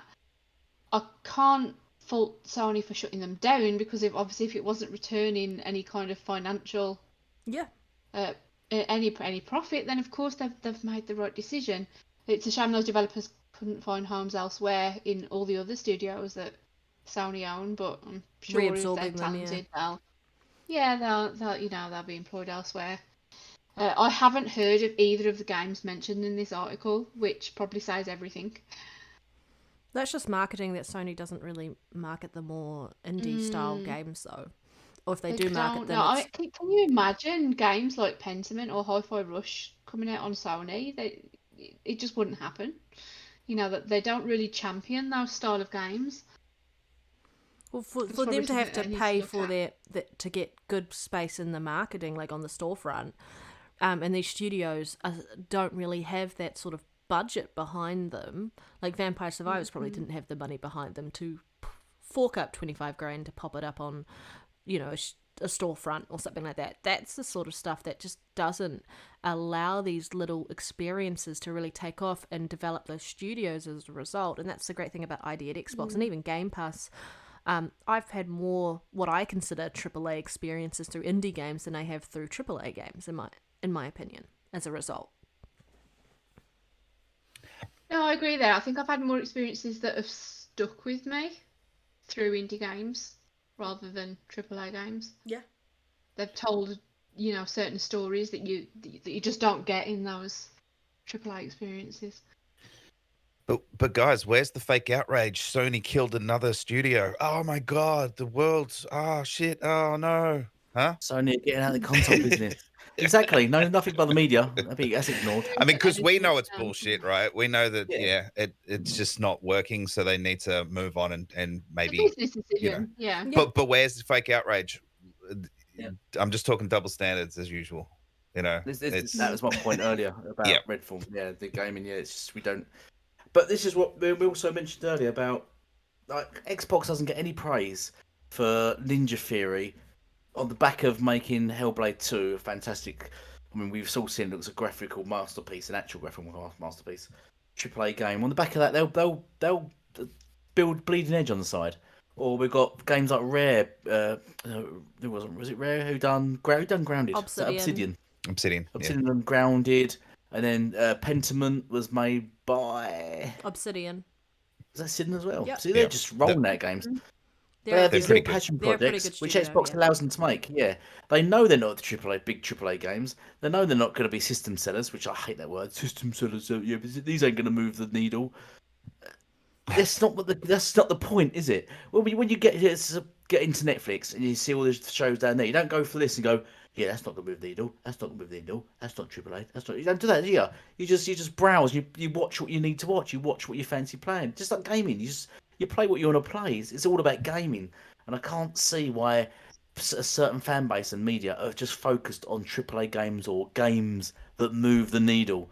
I think it's great that Xbox does this, allows their studios to make these games, make this variety, and supports them doing it, and doesn't close them down if it's not successful. That, unfortunately, is something that Sony's guilty of. It's sort of, unless they make a single-player action adventure over the shoulder with stealth elements and RPG elements, They're tightening they're up going their to close belt, them right? down. Because they're not going to have all that COD money coming in. Exactly. Yeah, we ain't got enough money to support the sort of the small games, so we're just going to focus on the one genre. Oh, we got Yeah, Brisket in the chat. He's outraged. Is that right? You selling your PS5 now as a result, Risket? I love it. I reckon that's funny.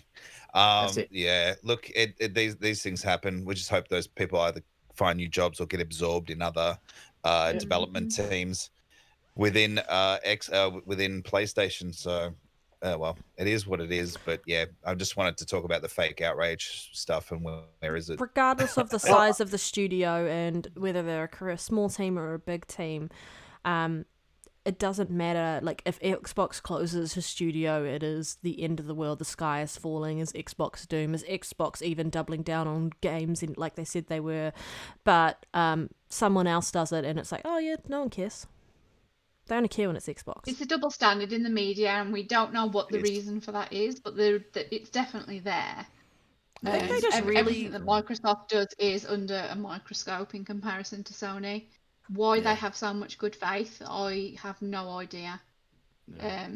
Maybe, time will tell. Probably because none of them were going to play that game anyway. They've already spent $70 on their other titles, so they're like, meh.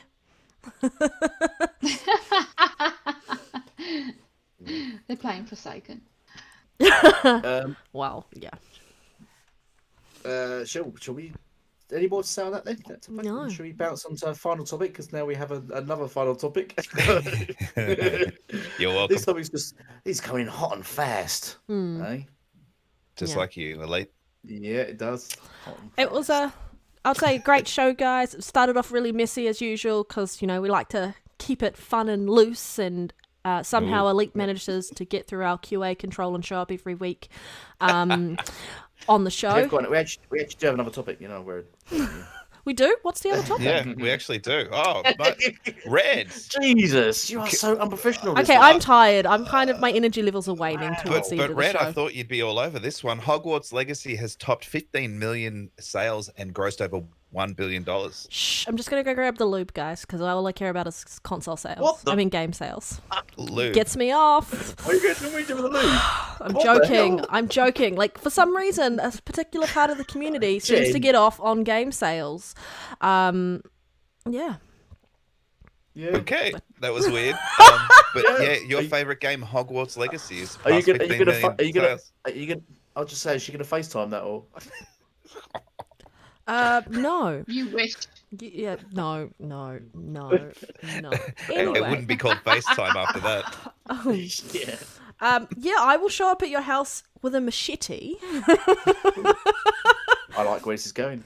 I'll no, fucking I was cut just... you. 15 million copies. Well done. Good on them. Yeah, 15 million. And 1 billion, according to Warner Brothers Discovery. So, there we go.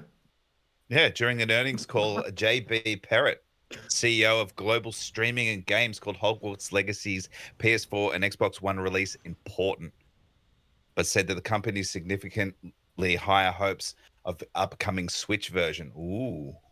Would you get it on the Switch, Red? No. I've played as much of that game as I want to play at the moment. If they do DLC, then I'll maybe look at the DLC. But I'm kind of just like, I've played that. I want my next experience. And at the moment, I'm just looking forward rather than looking back at games. I really enjoyed Hogwarts Legacy. It did get a bit repetitive towards the end with trying to get all those Merlin trials done. There were way too many. It was like 95. At least 95. It felt like there Most was of 1,000. these open world type games do get repetitive, don't they? After a while. Yeah. Sometimes, yes.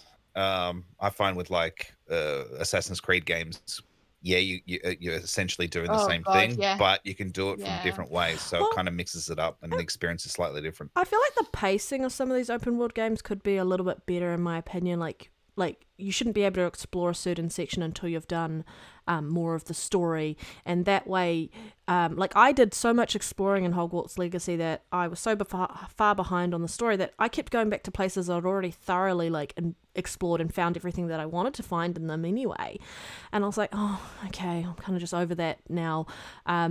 If they'd paced it out and said, like, in order to do the next bit, you have to complete this part of the story, and I would have felt like that kept more in line with my exploration, and I would have gone back and done some more of the story and then progressed that way. I'm the difference, completely opposite to you. I want it open and be able to traverse anywhere in that planet, land, whatever, and be able to do it at any part and time that I want. Yeah. So I'm the exact opposite. Maybe it's just because I'd already sunk so many hours and I'd already completely explored everything in that game that I could, and then was like, oh, now I have to go and finish the story. And that was, I guess, for me, I was like, I should have paced it better myself, but well, that's a you problem. Yeah, that is a me problem. Yeah. I'm a selfish gamer. Make the game for me, guys. Trash. Well, this is sort of coming off the back of the launch on the Xbox One and PS4, which I think launched yesterday. I know a guy at my work picked up a copy. He was devastated that he had to wait a whole month until it dropped. But yeah, so I already finished it myself as well. I enjoyed it. It was a good game, and it's good to see. And we all knew that it was going to do big sales because of the franchise, the name that it's got, how popular it is. It'll be interesting to see if Star Wars Jedi Survivor gets anywhere near this amount, because there is a huge, obviously, Star Wars base of gamers or people out there. So it'll be interesting to see if that gets to 15 million. I think it will. I think it definitely will, because it won't have that extra controversy around it overshadowing part of it. Because I feel like Hogwarts Legacy should have actually done more sales, in my opinion. Really? I reckon it should have. I feel like that some of the backlash from it has definitely meant that people didn't go and play that game as a result. That's such a big IP. I think it's Game of the Year contender. I think Jedi Survival is, from what I've heard from everyone else who's played it, is a Game of the Year contender in that respect. And the IP itself, Hogwarts Legacy, great game. The gameplay mechanics were really fun. I thoroughly enjoyed it. I think they hit the mark with like the wand combat and all of that.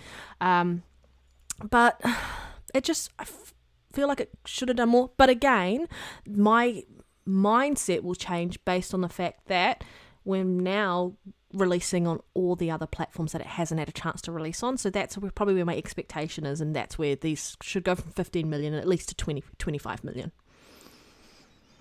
Yeah, so that's the advantage it has as well. It's cross-gen, whereas Jedi Survivor's only on current-gen consoles. Yeah. Go Elite. Yeah, I was going to say, I don't think Jedi Survivors will outsell Hogwarts. I don't think it will. What did the last game sell? The last Jedi game sell? I don't know. Cool. Let's see if I can find it. Go. While we send you off to do that, to do our bidding. I don't think it will sell as well. Kudos to... I don't know. Oh, go on. I was going to say, kudos to them selling that much with the controversy, though. Well done. Yeah. It was a great game. But as you said, it is a massive IP. Harry Potter's loved. Yeah. It just goes to show how all of the little details we talk about and obsess over on Twitter and in these podcasts, none of it really matters. No. We haven't talked about Harry Potter for a couple of months now, and then bam, this news story comes out. It sold 15 million. You know, the normal people out there do not care. And they will buy games regardless of what we say. Yeah, I was talking to someone. It's done well and quite rightly. And they were like, what's this? What do you mean, what's this controversy about Hogwarts? And I was like, this. And like, oh, I don't care. And I also didn't know about it. I'm like, fair enough. There's only some of us who actually really, as gamers, the hardcore, who know what's happening within the industry and all of this stuff. And we're the minority. Interesting information on the internet. It's contradictory. It says that it sold 10 million copies. This is Fallen Order. However, there's a few articles out there saying that it surpassed 20 million players. So, not 100% sure if it's maybe 10 million copies sold. Well, 10 million it did go into Game Pass though as well. But it was an EA Play after like 6 months, right? So people who subscribe to that service would have got access to it anyway. So I guess that also explains the 20 million players versus sales. Yeah, that would make sense. And the 10 million copies sold is from 2020, and the 20 million players is from 2021. So it must have done around 20. Yeah. So that's still pretty good for the first one. This one should sell more. Yeah. And yeah, it'll be interesting to see how Hogwarts goes after this next sort of, it's kind of like a breath of, fresh air, new life into the franchise, dropping the previous gen console versions now. It kind of just then picks up steam again. So there'll be probably some more articles in the coming weeks about it. We'll see. Yeah. And have we got any more sneaky topics you see in there? No. I think we are actually What done that you've sneaked into the chat? You specifically. I put the last one in there. Yeah, you put the Hogwarts one in there. I put the interesting one in there. Well, I thought Red would be more excited about it. That's all. Yeah, my energy levels are waning very quickly. I'm really sorry. She's over it. She was over it 2 hours ago. Yeah, I was over it before I even woke up this morning. She broke the I am excited for it. I'm very happy that it did this well. I'm just kind of like, I want to go have breakfast. No. Yeah, no, fair enough. Well, this is episode 99 of the Gamers Initiative podcast. It's going to obviously 99 be problems episode... and the podcast ain't one. It's a lot. It'll be 100th episode next week, and guess what? I'm not going to be here. We should wait to do the 100th episode for you, Ashtray. Yeah, It's up to you guys. Wait till long for it. Yeah, wait till long and we get some good guests. We'll do the 100th episode with you on, Ashtray. That's only fitting. Fair enough. I've just got something I can't get out of, so I won't be available next week. Get some actual good guests, not me. We love having you on, Jen. You always keep it funny. You trash Elite just as much as the rest of us. We love it. Yeah. That's why I'm here. Hashtag Sesame Street Elite in the chat, guys, if you enjoyed the show. Hey. Or delete Elite. Yep.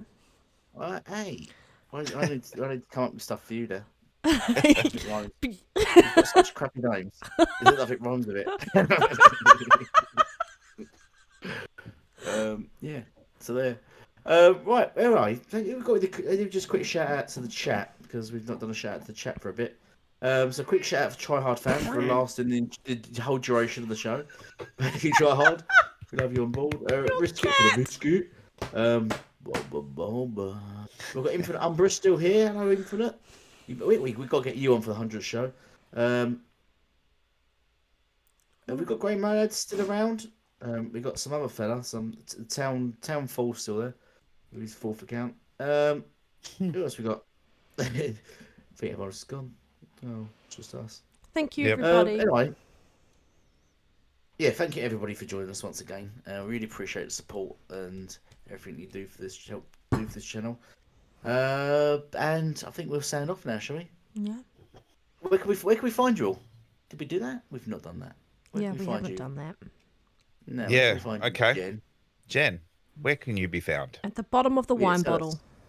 Everyone get your paper and pen ready. I can be found in Elite's DMs. Ooh. He doesn't even read his DMs, so you're fine. You're safe, Jen. No, I'm kidding. No, because he can't read his DMs. Yeah, so I'm just Genbox360 on Twitter.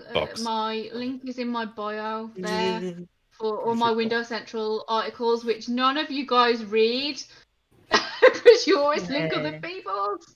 Breaks my heart. But yeah, that's me. How about you guys?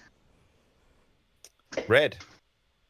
You can find me on this podcast trashing Elite every week as per usual. It seems to be like my go-to. It just yeah. I'm not justifying that comment there, Elite. Anyway, you can find me on Xbox, Red Dead Panda 871. Like I said, I just completed The Last Case of Benedict Fox, so please give that a go if you haven't. I'm now going to jump into Ravenlock, and you can find me on Twitter, Red Dead Panda 1. Yeah, that's about it at the moment, guys. That's all I've When's got your next capacity. video, Red? It's on my phone, and it's staying there. Okay, one of those videos. Yeah, okay. so it's Fair a enough. quick message to myself to always remember to trash Elite on every show. Yeah. Nice. Yeah. Well, Public I think service other people announcement. Yeah. would like to see that. That'd get a lot of views. For sure. Yeah. I've actually got some good videos coming up soon. I've been raging on Conan, so I wiped out the alpha. Me and my mate wiped out 2 alphas. Tried. I'll make sure to check that out. I'll make sure it to will be. skip over that video. Yeah. I summoned a god, and so a god walked over their base and completely trashed all their hard work they put years into making. So And we're out of here. yeah. I love that you where have can we so find much passion for that game, Elite. Yeah, so much passion. I so much just don't understand it, but I love that you do. yeah. I don't know what to understand. You get to design your characters. You can make him a big willy, and that's it. You actually get to choose the size of his willy, and the women get to choose the size of their women's boobs. So it was a fun game. Right. Well. Anyway. Anywho. Somehow when I'm on, all these podcasts end in boobs or Elite asking someone what they're wearing. It's a theme. Yeah. All the podcasts.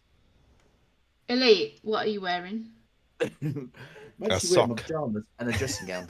And then he had a sock on my head. No. Thank you all for joining us, guys. It's been a great show as per usual. We always appreciate you having joining us in the chat, and also just trashing Elite in the chat as well. It makes for a great show, lots of laughs. And we'll see you for episode 100. It'll either be next week or the week after, because we would really prefer Ashtray to be on the show for that. Yeah. And see who we can get. Yeah, Brisket, I'm looking at you. Yeah, the biscuit. All right.